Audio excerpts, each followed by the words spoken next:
Hello दोस्तों, स्वागत है आपका मैथमेटिक्स 2 के फाइनल लेक्चर में। और आज हम लोग पूरा का पूरा बायनोमियल डिस्ट्रीब्यूशन नहीं, अच्छा अभी मिसलेनियस बाकी है ना, तो गलत चीज़ बोल दी गलत टाइम पे। ओके, तो आज हम लोग करने वाले एक्सरसाइज 8.1 के बचे हुए क्वेश्चंस, ठीक है। क्योंकि मिसलेनियस एक्सरसाइज 8 बाकी है, बट थोड़ा एक्साइटमेंट में निकल गया। ओके, तो क्वेश्चन नंबर 6 से क्वेश्चन नंबर 12 बाकी था, तो हम लोग शुरू करते हैं क्वेश्चन नंबर 6 से। क्वेश्चन नंबर 6 में बोल रहा है अ बैग कंसिस्ट ऑफ 10 बॉल्स, मतलब n बराबर 10, each marked with one of the digit from 0 to 9। मतलब एक पे 0 लिखा है, एक पे 2 लिखा है, एक पे 1 लिखा है, एक पे 3, एक पे 4, 5, 6, 7, 8, 9 ऐसे लिखा हुआ है। तो 10 डिजिट है। अगर 4 बॉल निकाला गया, ठीक है, तो यहाँ पे 4 बॉल निकाली गई है, तो आउटकम्स कितने हैं? 4। तो n की वैल्यू यहाँ पे 4 मिल गई हमें विद द रिप्लेसमेंट। उससे फर्क नहीं पड़ता, रिप्लेसमेंट का फर्क तब पड़ता है जब हम सैंपल स्पेस बनाते, ठीक है। What is the probability that none is marked with the digit zero? तो यहाँ पे डिजिट जीरो का मार्क होना प्रोबेबिलिटी ऑफ सक्सेस है, ठीक है। तो जीरो से मार्क रहे ऐसी प्रोबेबिलिटी क्या है? आपके पास 10 बॉल्स है, 10 में से आप एक बॉल अगर निकाल रहे हो, ठीक है, तो क्या प्रोबेबिलिटी है कि उस पे जीरो हो? 1/10 की प्रोबेबिलिटी है, राइट। तो यहाँ पे क्या करना है, हमें यहाँ पे पता करना है कि किसी पे जीरो ना हो, इसकी प्रोबेबिलिटी क्या है। तो सबसे पहले हम लोग random variable x x define कर लेते हैं। So let random variable x be the, ठीक है, be the ball number of ball marked with zero. Random variable x be getting number of balls marked with zero, getting number of balls marked with zero, ठीक है, marked with digit zero. Okay, तो ये हो गया हमारा random variable x. थोड़ा दिमाग लगा के ये लिखना होता है। तो रैंडम वेरिएबल एक्स बेसिकली यहाँ पे देख के लिखने का, ठीक है। None is marked with the digit zero, तो बेसिकली मैंने वही लिख दिया कि रैंडम वेरिएबल एक्स है ऐसा बॉल जिस पे मार्क्ड किया हो जीरो। नन है मतलब एक्स बराबर जीरो, या तो किसी पे भी ना हो, या तो एक पे हो, या तो दो पे हो। तो ऐसा बहुत सारा है ना, तो फिलहाल हमें कौन सा कंसिडर करना है इस केस में, ये वाला तो करेंगे यार, देखते हैं अभी। ओके, तो अभी लिखते हैं since four balls are drawn, since four balls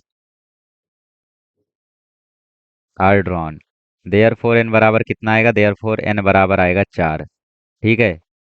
तो probability of success, probability of failure define कर लेते हैं। So let P be the probability of success, probability of getting success, probability of success, ठीक है। वो तो अंदर लिखेंगे हम लोग, जो मेन सेंस है। तो क्या मेन सेंस है? Getting ball marked with zero, ठीक है। और क्यू क्या हो गया? क्यू हो गया प्रोबेबिलिटी ऑफ फेलियर। तो मुझे एक बात बताओ, कितने ऐसे बॉल्स हैं जिसपे जीरो है? एक है। और टोटल बॉल कितने हैं? 10 है। तो देयर फोर पी की वैल्यू कितनी आ जाएगी? 1/10, है ना। 10 में से एक ही बॉल पे तो जीरो है, तो प्रोबेबिलिटी क्या आएगी जिस पे जीरो हो? पी इक्वल टू 1/10 आएगा। और क्यू इक्वल टू आएगा 1 - पी, मतलब 1 - 1/10, मतलब ये आएगा 9/10। तो क्यू आ गया तुम्हारा 9/10। आगे बढ़ते हैं। अभी यहाँ पे बोला है कि what is the probability that none is marked with the digit zero, मतलब एक्स बराबर जीरो पे हमें पी पता करना है। तो therefore binomial distribution is, binomial distribution is x, N कितना है आपका? 4 है, पी कितना है आपका? 1/10। तो ये हो गया binomial distribution. Therefore probability that no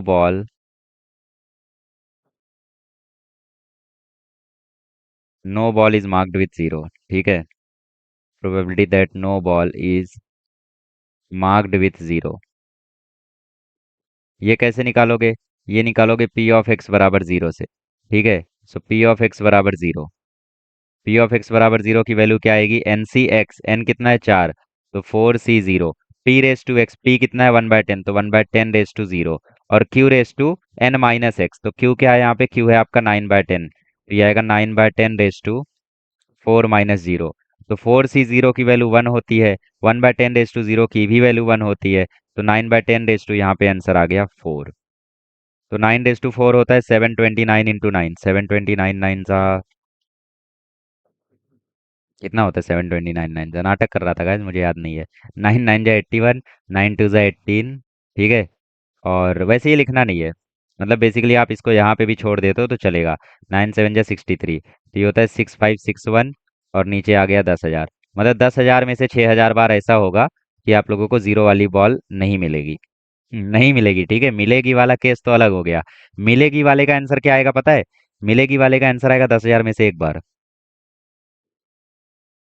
मतलब चार में से कोई एक बॉल में जीरो हो, हाँ, तो 10,000 में से एक आएगा, राइट। निकाल लेना 10,000। चलो ये क्वेश्चन हो गया तुम्हारे लिए। 9 आएगा शायद। जो भी, ये क्वेश्चन हो गया तुम्हारे लिए कि किसी एक बॉल पर जीरो हो, इसका आंसर तुम्हें निकालना है, ठीक है। तो इसको छाप लो पहले। छाप लिए, चलो आगे बढ़ते क्वेश्चन नंबर 7 पे। क्वेश्चन नंबर 7 पे है, on a multiple choice examination with 3 possible answer for each of 5 question. ठीक है, for each of 5 question what is the probability that the candidate would get 4 or more correct answer. मतलब तुम्हें probability पता करनी है x greater than equal to 4 की। ठीक है। और कितने क्वेश्चन है? 3 possible answers for each of 5 question, मतलब n बराबर 5 है, और 3 पॉसिबल आंसर है 5 क्वेश्चन के, ठीक है। 3 पॉसिबल आंसर, मतलब ये एमसीक्यू है, जिसमें आप लोगों को एक क्वेश्चन है उसका ऑप्शन ए बी सी है, ऐसी दूसरा क्वेश्चन है उसका ऑप्शन ए बी सी है, ऐसी तीसरा क्वेश्चन, चौथा क्वेश्चन, पांचवा क्वेश्चन है। तो 3 ऑप्शन है, 3 में से कोई एक करेक्ट होगा, तो probability of getting correct answer is 1/3। अब आप बोलोगे इसको प्रोबेबिलिटी ऑफ सक्सेस अब की बार क्यों मान रहे हो? क्योंकि अब की बार हमें करेक्ट आंसर के ही बारे में पता लगाना है। अगर यहाँ पे रॉन्ग आंसर के बारे में पता लगाना होता ना, तो फिर getting wrong answer would have been the probability of success.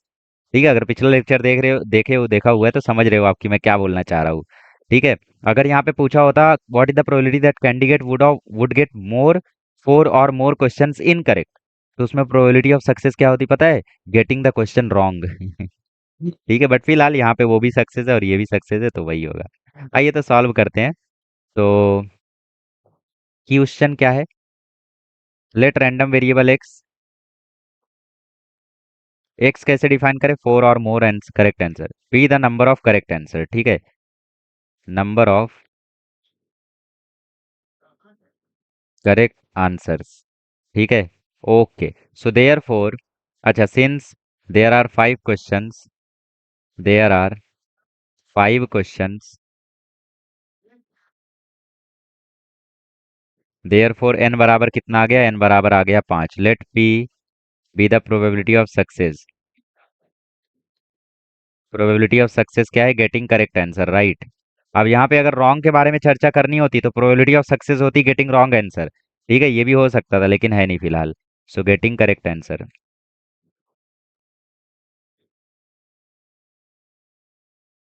और क्यू क्या है? क्यू है probability of failure.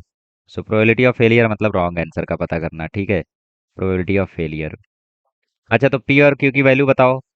Since there are three option, there are three options and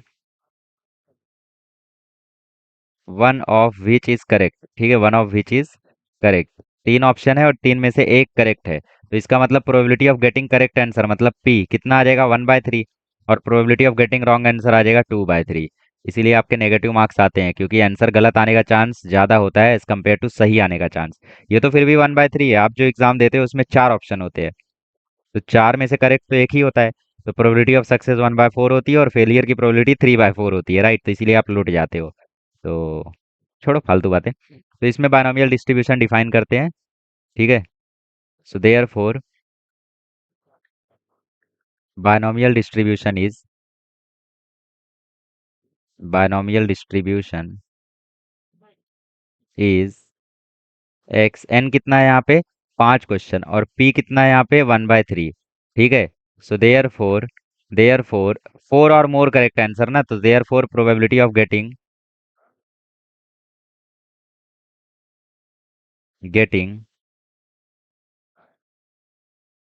4 or more 4 or more correct answer is equals to P of x greater than equal to 4, right. इसका formula क्या हो जाएगा? इसका formula हो जाएगा P of x greater than equal to 4। तो इसका answer क्या क्या हो जाएगा? पी ऑफ एक्स बराबर 4 प्लस पी ऑफ एक्स बराबर 5। ठीक है, तो फॉर्मूला लगा दो। फॉर्मूला क्या है? एन सी एक्स, एन सी एक्स मतलब एन कितना है यहाँ पे? 5, तो 5C4। P raise to x मतलब पी रेस टू 4 मतलब 1/3 raise to 4। Q raise to N minus x मतलब 2/3 रेस टू 5 - 4 प्लस ये हो जाएगा 5c5 p raise to x मतलब 1/3 raise to 5। Sorry for bad handwriting, I am trying to improve. Okay. Okay, तो x बराबर 4 के लिए answer आ जाएगा 5c4 p raise to x. p क्या है 1/3, तो 1/3 रेस टू 4 और q raise to n minus x मतलब 2/3 रेस टू 5 - 4 प्लस ये हो गया 5c5 1/3 रेस टू एक्स और q रेस टू आ जाएगा n माइनस एक्स तो 5 - 5। तो फाइनल आंसर आ जाएगा 5c4 की वैल्यू 5 होती है। ये हो गया 1/3 रेस टू 4 मतलब 1/3 रेस टू 4 और ये हो गया 2 अपॉन, अच्छा मल्टीप्लाई में ना, 2/3 रेस टू 1। ठीक है, प्लस 5c5 की वैल्यू 1 होती है। ये हो गया 1/3 रेस टू 5 और ये भी 1 हो गया क्योंकि 5 - 5 0 हो जाएगा, किसी की भी पावर 0 1 हो जाता है। तो डिनोमिनेटर में 3 रेस टू 5 कॉमन आ गया। कैसे? ये देखो यहाँ पे भी 3 रेस टू 5 है और यहाँ पे भी 3 रेस टू 5 है तो कॉमन आ गया। ऊपर हो गया 10 + 1, ऊपर हो गया 5 2 = 10 +1 × 1 तो ये हो गया 11/3 रेस टू 5 की वैल्यू 3 3 9 3 27 3 243 3 3 729 तो ये हो गया हमारा फाइनल आंसर। चलिए छाप लीजिए इसको भी। समझ गए ना? तो बहुत ही चिंदी है, बस आपको किसी तरीके से अगर एन एक्स पी क्यू ये पता चल गया फिर क्वेश्चन आपके हाथ में है, आपसे कोई उसे फिर बचा नहीं सकता। ठीक है, तो चलिए क्वेश्चन नंबर 8 करते हैं। ओके, तो यहाँ पे ये 343 है। 3 रेस टू 5 729 नहीं होता। 3 3 9 3 27 3 81 3 243। यस, ठीक है। तो चलो आगे बढ़ते हैं क्वेश्चन नंबर 8 पर। क्वेश्चन नंबर 8 क्या कहता है हमें? A person by a ticket lottery ticket in 50 lotteries. तो 50 लॉटरी का टिकट उसने खरीदा तो मतलब एन बराबर हो गया 50। लॉटरी जीतने का चांस 1/100 है मतलब प्रोबेबिलिटी ऑफ सक्सेस 1/100 है। तो प्रोबेबिलिटी पता करो कि उसके प्राइस जीतने का क्या क्या है। At least once, exactly once, at least twice. देखो 50 लॉटरी का टिकट उसने खरीदा है, समझ रहे हो? तो अगर तुम एटलीस्ट वन समझोगे तो एटलीस्ट वन का मतलब होता है या तो एक या तो एक से ज्यादा मतलब x greater than equal to 1। तो इसमें तुम्हें पी ऑफ एक्स बराबर 1 प्लस पी ऑफ एक्स बराबर 2 प्लस पी ऑफ एक्स बराबर 3 सब कुछ लिखना पड़ेगा। कहाँ तक? पी ऑफ एक्स बराबर 50 तक। इससे बेटर है कि एटलीस्ट वंस को तुम कन्वर्ट कर लो, एटलीस्ट वंस को कन्वर्ट कर लो 1 minus not more than once में। ठीक है, समझ रहे हो? तो एटलीस्ट वंस को p x greater than equal to 1 को मैं लिख सकता हूँ 1 minus P x less than equal to 1। अगर आपने मेरा प्रोबेबिलिटी डिस्ट्रीब्यूशन का लेक्चर देखा है तो समझ पा रहे होगे मैं क्या कर रहा हूँ। ठीक है, तो ये सिंपली हो गया 1 माइनस पी एक्स बराबर 0, सिंपल। और एग्जैक्टली वंस तो सीधा सीधा आपसे पी एक्स बराबर 1 पूछ रहा है। एटलीस्ट ट्वाइस मतलब P of x greater than equal to 2 पूछ रहा है तो इसको लिख दो 1 minus P x less than 2। तो ये हो गया 1 माइनस पी एक्स बराबर 1 0 प्लस पी एक्स बराबर 1। ठीक है, तो ये दो जोड़ दो, सिंपल। तो फिलहाल ये तो ओवरव्यू था, चलो सॉल्विंग करते हैं, अब देखते हैं।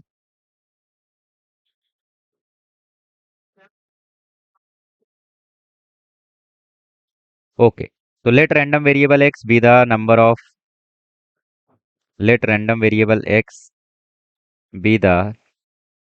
क्वेश्चन से समझते हैं कि रैंडम वेरिएबल एक्स क्या चुनना है। That he will win a prize. ठीक है, रैंडम वेरिएबल एक्स हो गया number of prize, be the number of prize the person wins.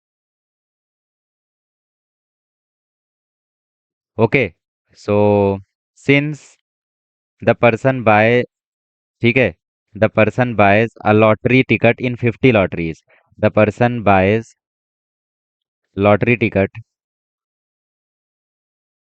In 50 lotteries. So there are कितनी लॉटरीज? 50 लॉटरीज। तो इसका मतलब एन की वैल्यू क्या आ गई? एन की वैल्यू आ गई 1, सॉरी 50। 50 लॉटरीज है तो एन की वैल्यू आ गई 50। पी और क्यू डिफाइन करते हैं। लेट पी हो गया प्रोबेबिलिटी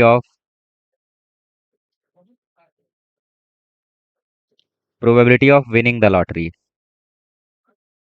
तो probability of winning the lottery कितना आ जाएगा? या फिर इसको आप बोल सकते हो प्रोबेबिलिटी ऑफ सक्सेस। ये पहले सक्सेस लिखना फिर इसको ब्रैकेट में लिखना, so you can do that. Q हो गया प्रोबेबिलिटी ऑफ फेलियर। ठीक है, क्यू क्या हो गया? क्यू हो गया प्रोबेबिलिटी ऑफ फेलियर। चलो पी और क्यू की वैल्यूज बता दो। तो पी की वैल्यू क्या आ गई? पी की वैल्यू आ गई 1/100। क्वेश्चन में हमें गिवन है कि चांसेस भैया 1/100 है मतलब 100 में से एक बार। तो क्यू हो गया 99/100। ठीक है, तो एटलीस्ट वंस के कैलकुलेशन से पहले हम लोग जनरल केस अब की बार डिराइव कर लेते हैं। जनरल केस क्यों? क्योंकि तीन तीन क्वेश्चन है ना, तो जनरल केस डिराइव्ड रहेगा तो आसानी होगी थोड़ी। सो देखते हैं। So therefore the binomial distribution is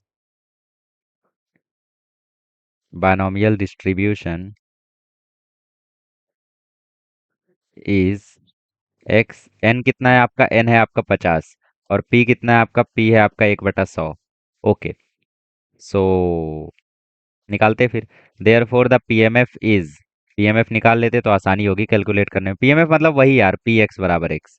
तो पी एक्स बराबर एक्स का फॉर्मूला क्या होता है, N C X P raise to X Q raise to N minus X, values डाल दो। एन सी एक्स मतलब 50 C X, P raise to X Q raise to 50 - X. P और Q की भी वैल्यू हमें पता है ना, तो वो भी डाल दो। ये हो गया 50 सी एक्स, पी की वैल्यू है 1/100, तो 1/100 रेस टू एक्स, और क्यू की वैल्यू है 99/100, तो 99/100 50 - एक्स। ठीक है, तो ये आ गया पी ऑफ एक्स बराबर स्मॉल एक्स। अब इसका यूज करके हम लोग सारी चीजें कैलकुलेट कर लेते हैं। तो चलो सबसे पहले पहला क्वेश्चन कैलकुलेट करते हैं, जिसमें बोल रहा है एटलीस्ट वंस। एटलीस्ट वंस का मतलब क्या होता है, p of x greater than equal to one. मतलब ये हो गया one minus P of x less than one. Right, तो ये हो गया वन माइनस पी एक्स बराबर जीरो। तो एक्स की जगह जीरो डाल दो। तो एक्स की जगह जीरो डालोगे तो आ जाएगा 50 सी 0, 1/100 रेज टू 0, और ये आ जाएगा 99/100 50 - 0। तो 99/100 50 - 0, तो फाइनल आंसर आ जाएगा वन माइनस 50 सी 0 की वैल्यू वन, और ये 99/100 मतलब 0.099 ना। हाँ, तो ये आ गया 99/100 की पावर 50। तो ये आ गया वन माइनस 0.99 की पावर 50। ये हो गया तुम्हारा आंसर। तो देख रहे हो तुम कितना कम चांस है, एक बार भी जीतने का जो चांस है वो कितना कम है, देख रहे हो। वन में से अगर तुम 0.99 की पावर 50 माइनस कर दोगे ना, तो ये बहुत कम बचेगा। वन में से अगर तुम 0.99 की पावर 50 माइनस कर दोगे तो ये बहुत कम बचेगा, मतलब सिर्फ एक बार ही लॉटरी जीतने का चांस इतना कम है। तो आगे के क्वेश्चन देखते हैं वो कितने कम होंगे। दूसरे में है एग्जैक्टली वंस, एग्जैक्टली वंस मतलब पी एक्स बराबर वन। सो दूसरे में एग्जैक्टली वन मतलब पी ऑफ एक्स बराबर वन। तो फॉर्मूला क्या है, फॉर्मूला है एन सी एक्स मतलब 50 C 1, P raise to x मतलब 1/100 रेस टू वन, और Q raise to N minus x मतलब 99/100 रेस टू 50 - 1। तो 50 सी 1 की वैल्यू होती है 50, आपको पता नहीं है बट होती है। अपॉन में 100, और साइड में है 99/100 की पावर 49। तो फाइनल आंसर आ गया 1/2, 99/100 की पावर 49। चाहिए तो इसको 0.99 भी लिख सकते हो। तो एक बार प्रोबेबिलिटी जीतने की संभावना ये है। ठीक है, आपको लग रहा होगा ये तो बहुत ज्यादा है, अरे कैलकुलेट तो करो पहले। कैलकुलेट करो, आधा हो रहा है देखो उसका, उसका आधा हो रहा है, राइट, तो बहुत कम है एग्जैक्टली। ओके, और वैसे ही 50 लॉटरी खरीदा है तो थोड़ा चांस तो रहेगा ही। अच्छा, थर्ड क्वेश्चन में बोला है at least twice. So third question में बोला है एटलीस्ट ट्वाइस। थर्ड क्वेश्चन यहीं पे सॉल्व करता हूँ। Okay, third question, third question में बोला है एटलीस्ट ट्वाइस। एटलीस्ट ट्वाइस मतलब P of x greater than equal to two, मतलब दो या दो से ज्यादा। एटलीस्ट ट्वाइस का मतलब क्या, दो या दो से ज्यादा। तो इसको मैं लिख सकता हूँ one minus P x less than two, क्योंकि इक्वलिटी यहाँ आई थी तो यहाँ नहीं आएगी, ध्यान रखना। ये आ जाएगा वन माइनस, अच्छा, एक और क्वेश्चन था हमारे पास जिसमें बोला था मोर देन। ठीक है, अगर मैं आपको याद दिलाना चाहूँ पिछले लेक्चर से, तो पिछले लेक्चर में थोड़ा सा हम लोग चलें। आओ हम चलें, पिछले लेक्चर में चलें। पिछले लेक्चर में एक केस आया था जहाँ पे मोर लिखा था, ठीक है, आई थिंक फिफ्थ क्वेश्चन था वो। हाँ, तो यहाँ पे देखो मोर देन वन लिखा था थर्ड क्वेश्चन में, राइट। सो मोर देन वन का मतलब क्या होता है, मोर देन वन का मतलब होता है सिर्फ ग्रेटर देन। और अगर एटलीस्ट बोल दे तो ग्रेटर देन इक्वल टू दोनों आ जाता है। इसीलिए मैंने देखो यहाँ पे सिर्फ ग्रेटर देन लिखा था, क्योंकि मोर देन बोला था। ठीक है, तो फिलहाल ये मैंने शायद लास्ट लेक्चर में पॉइंट आउट नहीं किया था। ठीक है, किसमें बोलते हैं वो, फ्लो फ्लो में मैं निकलता चला गया था, राइट। तो one minus P x less than two का मतलब हो क्या है, कि पी ऑफ एक्स बराबर zero plus P of x बराबर वन। ओके, तो ये हो गया one minus P of x बराबर जीरो का आंसर क्या आ जाएगा, पी ऑफ एक्स बराबर जीरो आ जाएगा 50 सी एक्स मतलब 50 सी 0। अच्छा, निकाला है ना एक्स बराबर जीरो, कहाँ निकाला, ये रहा। इसका आंसर आता है 99/50 की पावर 50। तो इसका आंसर आ जाएगा 99/100 की पावर 50। और पी ऑफ एक्स बराबर वन भी हमने निकाला है, ये देखो यहाँ पे, जो कि आता है 99/100 की पावर 49 इंटू 1/2। सो 99/100 की पावर 49 इंटू 1/2। ठीक है, तो ये हो गया हमारा P of x greater than equal to 2। ये हो गया हमारा क्वेश्चन नंबर 3 भी। अब इसको यार ऐसे ही छोड़ दो, क्योंकि यार जोड़ना तो आई नो बहुत ही डिफिकल्ट है, राइट। पहले इतना छाप लो। छाप लिए? अब ये बचा कुछ छाप लो। ठीक है, चलो क्वेश्चन नंबर 9 देखते हैं, फिर क्वेश्चन नंबर 10 भी देखेंगे। आइए क्वेश्चन नंबर 9 देखते हैं। क्वेश्चन नंबर 9 में दिया है, in a box of floppy disk it is known that 95% will work. A sample of 3 disc is selected, मतलब n बराबर 3 है और 95% डिस्क काम करती है, मतलब प्रोबेबिलिटी है 95/100 और Q की वैल्यू है 5/100। ठीक है, क्वेश्चन में बोला है find the probability that none will work मतलब काम नहीं करेंगी, तो यहाँ पे प्रोबेबिलिटी उल्टा हो गया। ठीक है, नन विल वर्क मतलब काम ना करना ही अब की बार प्रोबेबिलिटी ऑफ सक्सेस हो गया। क्योंकि हमें क्वेश्चन में क्या पूछा है, हमें क्वेश्चन में पूछा है none will work, one will work, two will work. ठीक है, तो तब तो सही है। ठीक है, one will work, two will work, three sample will work, इसमें हम लोगों का प्रोबेबिलिटी ऑफ सक्सेस वही होगा कि काम करेंगी। तो देखो देखो मैं क्या बोल रहा हूँ सबसे पहले। Let random variable X define कर लेते हैं, तो random variable x be the number of disc that will work. ठीक है, क्योंकि विल वर्क की बात हो रही है ना, तो number of disc that will work. तो there are 3 disk in the sample. ठीक है, there are 3 disk selected from the sample. अच्छा नहीं, ऐसे लिख लो, since a sample of 3 disc is selected. ठीक है, तो यार बस यार थोड़ा सा यहाँ पे इंग्लिश का खेल है और कुछ नहीं है। Sample of 3 disc is selected, so therefore N की वैल्यू कितनी आ गई, एन की वैल्यू आ गई 3। अब पी और क्यू डिफाइन कर दो, let P be the probability of success, probability of success. ठीक है, और क्यू क्या हो गया, क्यू हो गया probability of failure, probability of failure. So probability of success के ब्रैकेट में क्या आएगा, probability that bulb will work. ठीक है, डिस्क विल वर्क, डिस्क की बात हो रही है, डिस्क विल वर्क। ठीक है, डिस्क विल वर्क। ओके, तो ये हो गया प्रोबेबिलिटी ऑफ सक्सेस, मतलब पी की वैल्यू क्या है, पी की वैल्यू है 95%। क्योंकि क्वेश्चन में ही बोला है ना कि 95% डिस्क काम करेंगी, तो पी की वैल्यू 95/100 और क्यू की वैल्यू 5/100। अच्छा चलिए, तो बायनोमियल डिस्ट्रीब्यूशन बना के हम लोग जनरल केस निकाल लेते हैं, क्योंकि 4 क्वेश्चन है। So therefore binomial distribution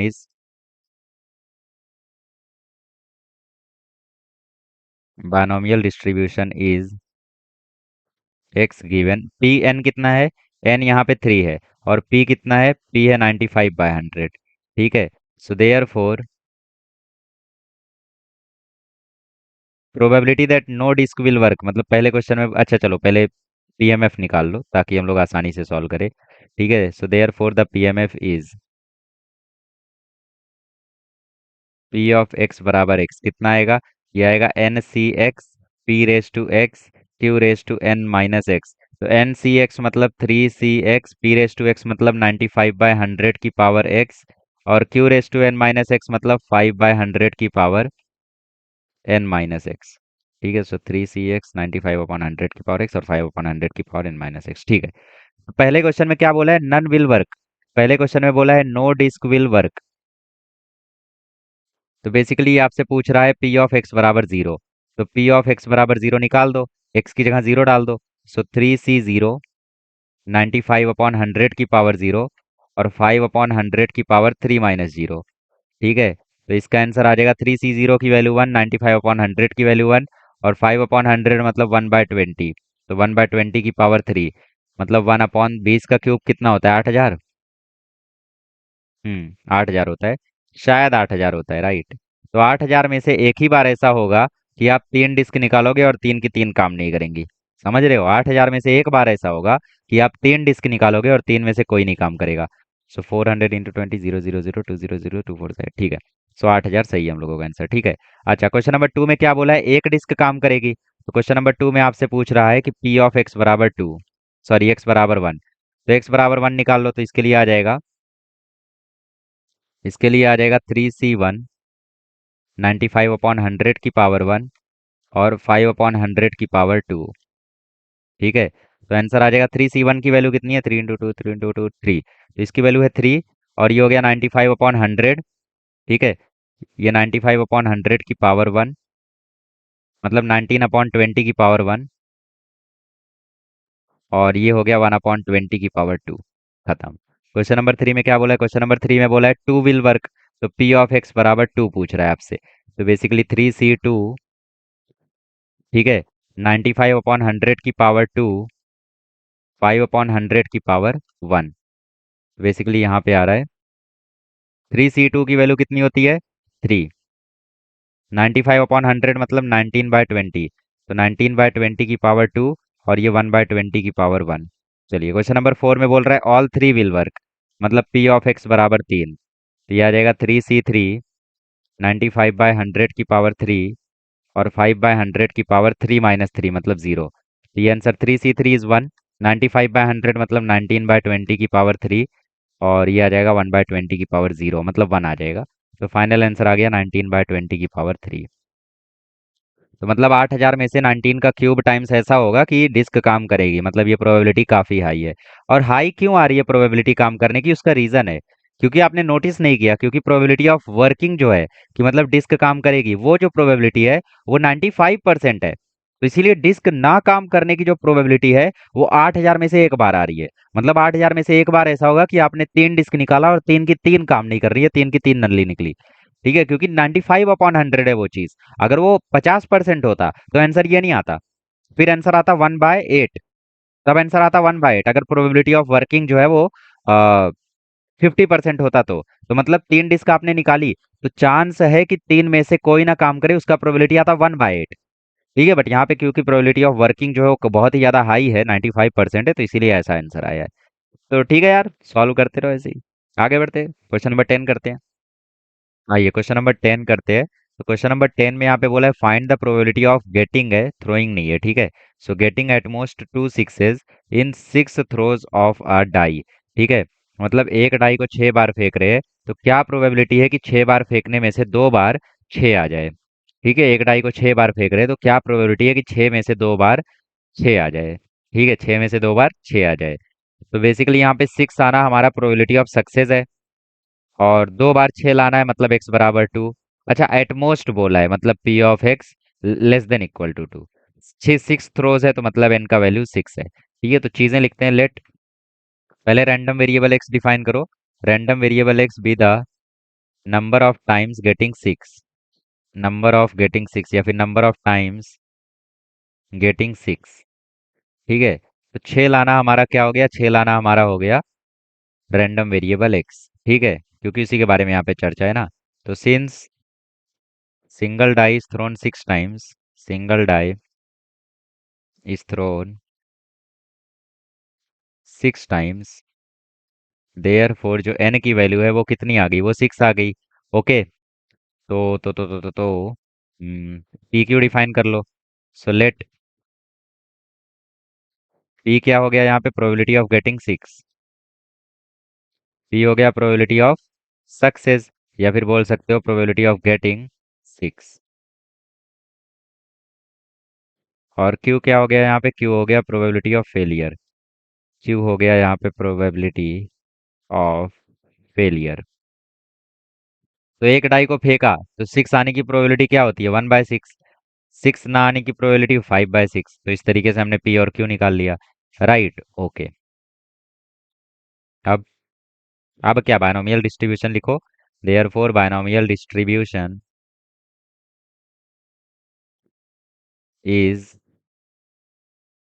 x N P. N क्या है आपका? 6 है, और पी क्या है आपका? 1/6 है, तो 6, 1/6 हो गया। सो पीएमएफ लिख लेते हैं। Therefore the PMF is P of x बराबर एक्स का फॉर्मूला क्या होता है? एन सी एक्स, मतलब 6 C x, p raise to x और Q raise to n - x।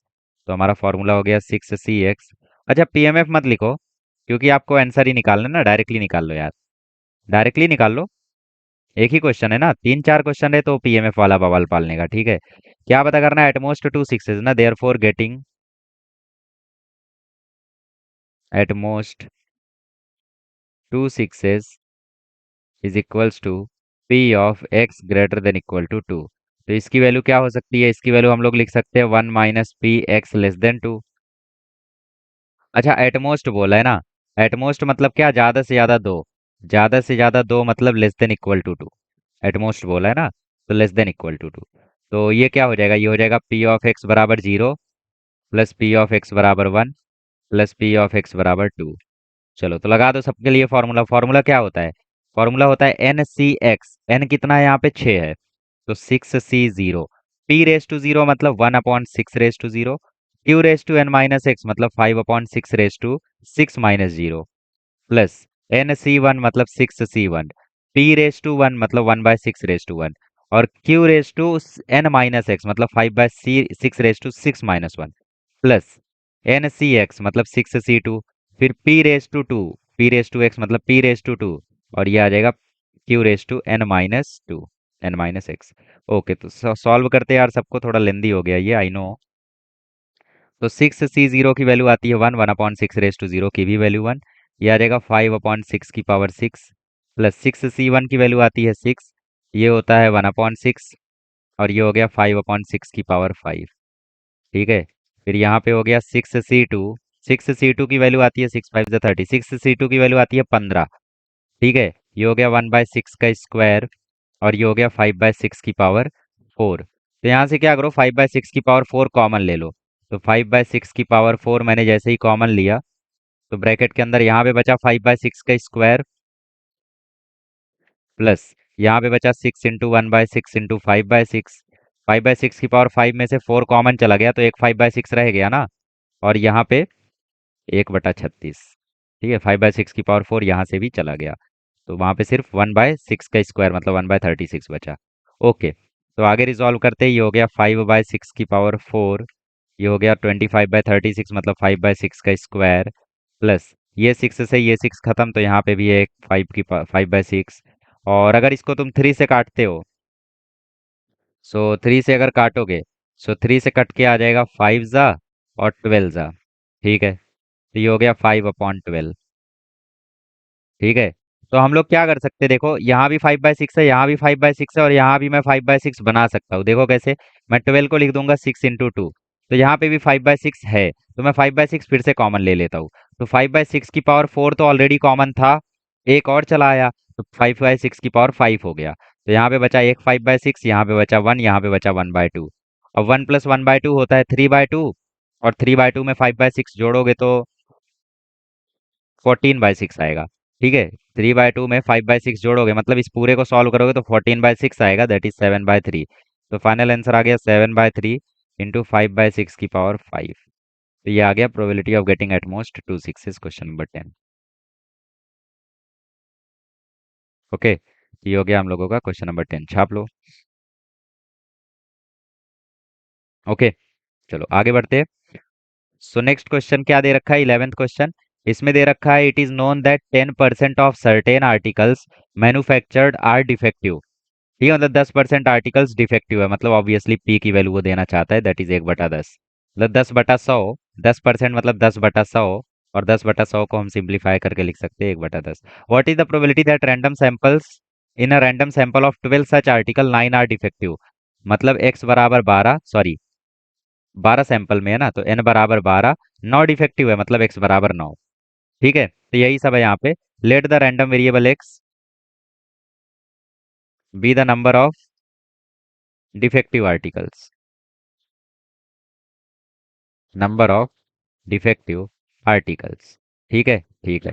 So there are 12 such articles in the sample. There are 12 articles in the sample. अगर sample में 12 article है तो N की value कितनी हो गई? एन की वैल्यू हो गई 12। ठीक है, तो अब पी और क्यू डिफाइन कर लो। सो लेट पी, पी क्या हो जाएगा? Probability that the article is defective. ठीक है, probability that article is defective. अब की बार देखो डिफेक्टिव आना हमारे लिए सक्सेस है, क्योंकि क्वेश्चन के हिसाब से जा रहे हैं हम लोग ना, तो प्रोबेबिलिटी ऑफ सक्सेस हो गया कि article is defective.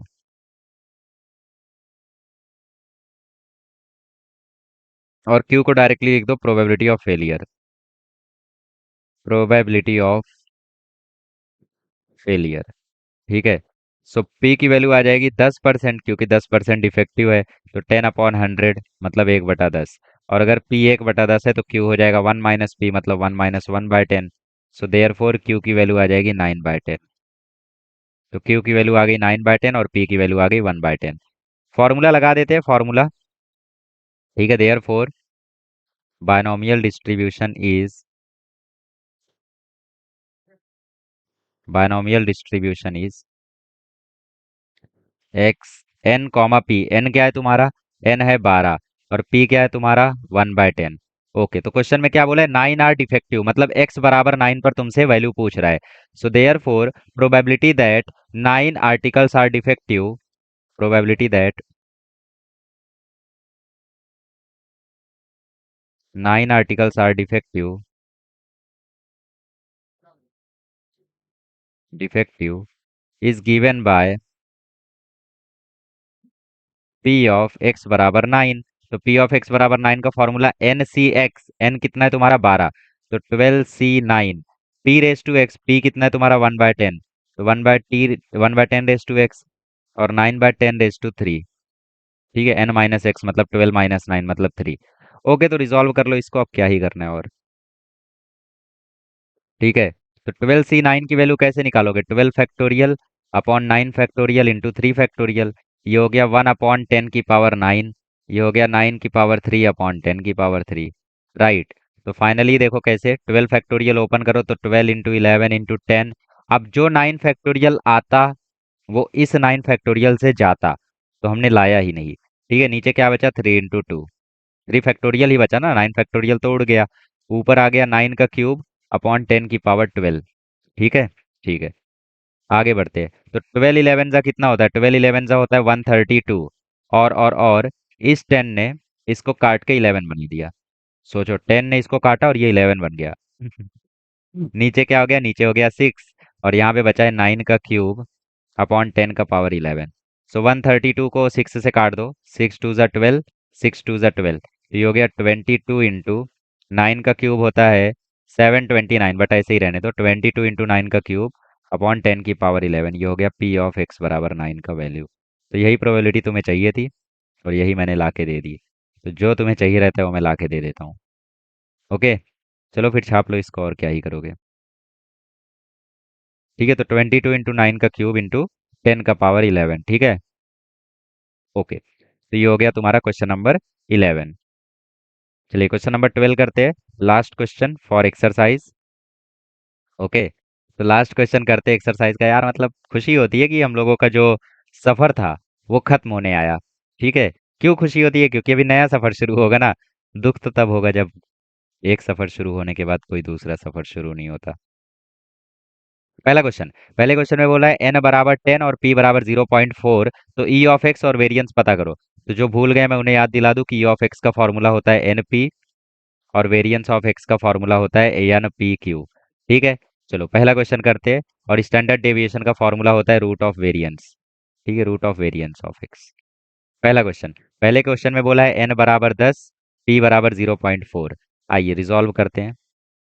So n बराबर 10 है, p बराबर 0.4 है। Since p plus Q is equals to 1, therefore 0.4 plus Q is equals to 1, therefore Q की वैल्यू आ गई 0.6। क्यू की वैल्यू आ गई। So E of X calculate कर लो।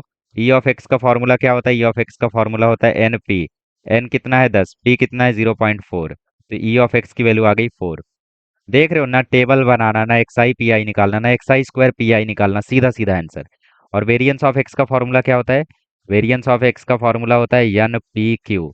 तो एन कितना है? 10, पी कितना है? 0.4, क्यू कितना है? 0.6। तो 10 × 0.4 हो गया 4, और 4 × 0.6 हो गया 2.4। तो ये हो गया वेरिएंस ऑफ एक्स। छाप लो पहला क्वेश्चन। चलिए क्वेश्चन नंबर 2 क्या है? क्वेश्चन नंबर 2 है पी बराबर 0.6 और ई ऑफ एक्स बराबर 6। तो हमें एन और वेरिएंस पता करना है। ठीक है, चलो देखते हैं। So since E of X का फॉर्मूला होता है एन पी। ठीक है, ई ऑफ एक्स दे रखा है 6, और एन हमें पता करना है, और पी दे रखा है 0.6। देयर फोर एन की वैल्यू क्या हो जाएगी? 6/0.6। अभी क्या करो, अभी ऊपर नीचे 10 से मल्टीप्लाई कर दो। तो ऊपर बन जाएगा 60, नीचे बन जाएगा 6। तो ऑब्वियसली ये 0.6 इंटू 10 इससे पूरा कैंसिल हो जाएगा, तो एन की वैल्यू आ जाएगी 10। समझ गए ना, 60/6 बनेगा। तो 60/6 कितना होता है, 10 होता है। और दूसरा हमें वेरिएंस पता करना है ना। हाँ। तो वेरिएंस का फॉर्मूला क्या होता है, वेरिएंस का फॉर्मूला होता है एन पी क्यू। तो हमें क्यू भी चाहिए। तो since p plus q is equals to 1, therefore 0.6 plus q is equals to 1, therefore q is equals to 0.4। so therefore variance निकाल लो। so वेरिएंस ऑफ x का फॉर्मूला आ जाएगा n p q। n कितना 10, p कितना 0.6, q कितना 0.4। तो यहाँ पे भी वेरिएंस का आंसर सेम आया 2.4।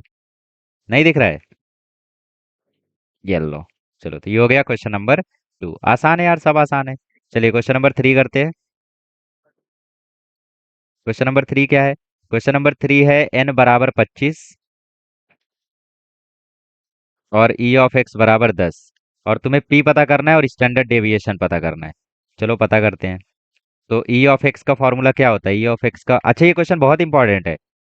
ठीक है, ये क्वेश्चन बहुत इंपॉर्टेंट है, कोई क्वेश्चन आए ना आए, लेकिन इसके आने का ज्यादा चांस रहता है। Very very very very very very important, बहुत इंपॉर्टेंट क्वेश्चन है ये। मतलब बाकी जो हमने 11 की है वो आए ना आए, लेकिन इसके आने का बहुत चांस रहता है। उनके भी चांसेस हैं, पूरे चैप्टर से ही 2 क्वेश्चन आने हैं, 5 मार्क का वेटेज है इसका। तो 2 मार्क का यही आएगा और 3 मार्क का वो। ठीक है, जो हमने थोड़ा पहले किया। तो इसके लिए एक्सरसाइज कर लोगे, मोर देन इनफ है, मिसलेनियस करने की जरूरत नहीं है। तो ई ऑफ एक्स का फॉर्मूला क्या होता है, एन पी। तो ई ऑफ एक्स है 10, एन है 25 और पी तुम्हें पता करना है। So therefore p is equals to आ जाएगा 10/25। तो p की वैल्यू आ जाएगी 2/5। 2/5 मतलब 0.4। तो since p plus Q is equals to 1 होता है, तो इसका मतलब 0.4 plus Q is equals to 1 होता है। सो देयर फोर क्यू की वैल्यू आ जाएगी 0.6। तो वेरिएंस निकाल के स्टैंडर्ड डेविएशन निकाल देते हैं, चलो। तो since variance of x is equals to N P Q. तो n कितना है, n है 10, नहीं नहीं n है 25, p है 0.4 और q है 0.6। तो फाइनल आंसर आ जाएगा 6। देखो, 25 को जब 0.4 से मल्टीप्लाई करोगे ना तो 10 आएगा, और 10 को 0.6 से मल्टीप्लाई करोगे तो वेरिएंस ऑफ एक्स आ जाएगा 6। ठीक है, ओके। तो स्टैंडर्ड डेविएशन निकाल दो। स्टैंडर्ड डेविएशन क्या आएगा, स्टैंडर्ड डेविएशन आएगा रूट ऑफ वेरिएंस। तो रूट ऑफ 6 हो गया तुम्हारा स्टैंडर्ड डेविएशन। ये हो गया क्वेश्चन नंबर 3। क्लियर। चलो आगे बढ़ते हैं, क्वेश्चन नंबर 4 करते हैं। क्वेश्चन नंबर 4 में क्या बोल रहा है, क्वेश्चन नंबर 4 में बोल रहा है एन बराबर 10, ई ऑफ एक्स बराबर 8। तो वेरिएंस बताओ। तो वही है यार, पी निकालो क्यू निकालो वेरिएंस निकालो। तो since E of x equal to N p, E of x दे रखा है 8, एन की वैल्यू है 10 इंटू पी। तो देयर फोर पी की वैल्यू आ जाएगी 8/10। और अगर पी की वैल्यू 8/10 है तो क्यू की वैल्यू हो जाएगी 2/10। Right, 8/10 plus Q is equals to 1। So therefore q is equals to आ जाएगा 2/10। तो वेरिएंस ऑफ एक्स निकालना है ना हमें, वेरिएंस ऑफ एक्स निकाल लो। Therefore variance of x is equals to N P q. N कितना है तुम्हारा 10, पी कितना है तुम्हारा 8/10, क्यू कितना है तुम्हारा 2/10। ठीक है। सो ये 10 खत्म। तो फाइनल आंसर आ गया 16/10, दैट इज 1.6। तो ये आ गया तुम्हारा वेरिएंस ऑफ एक्स। ठीक है, चलो तो इसको छाप लो।